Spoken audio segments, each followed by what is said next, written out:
روتے ہوئے مجھ سے معافی مانگنے لگے۔ میں نے حیرت سے عمر کو دیکھا۔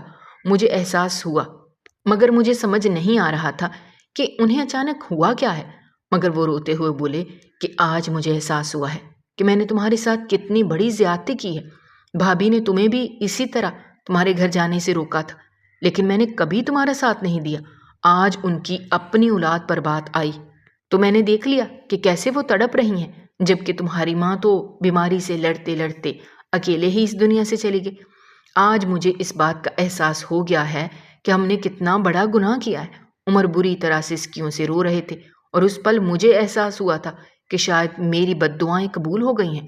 انابیہ کے لیے مجھے بہت برا محسوس ہو رہا تھا، کیونکہ وہ بہت اچھی لڑکی تھی۔ میں نے نہ صرف اپنے شوہر کو معاف کیا بلکہ اللہ تعالیٰ سے دعا کی تھی کہ نابیہ کے حق میں سب کچھ بہتر ہو جائے۔ مجھے اس سے کوئی بغض یا بیر نہیں تھا۔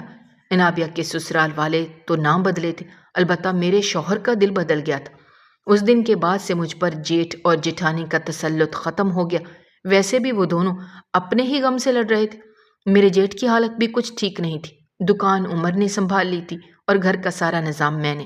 اللہ تعالیٰ نے مجھے بیٹے سے نوازا تھا اور میری زندگی میں خوشیاں بھر گئیں تھیں، جبکہ بھائی اور بھابھی اپنے کمرے کے ہو کر رہ گئے تھے، کیونکہ نابیہ ان کی اکلوتی اولاد تھی اور اس کے چلے جانے کے بعد ان دونوں کے پاس کچھ بھی باقی نہیں بچا تھا۔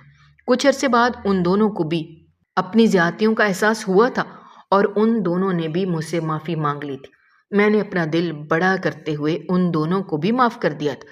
طاقت اور تکبر کے نشے میں چور انسان کبھی اس بات کا احساس نہیں کرتا کہ اگر اس سے زیادہ طاقتور ذات درمیان میں آئے تو کیا ہوگا۔ انسان کو ظلم کرنے سے پہلے ہمیشہ یہ بات یاد رکھنی چاہیے کہ وہ بھی مٹی کا بنا ہوا انسان ہے اور اسے بھی اپنے ہر اعمال کا حساب دینا ہوگا۔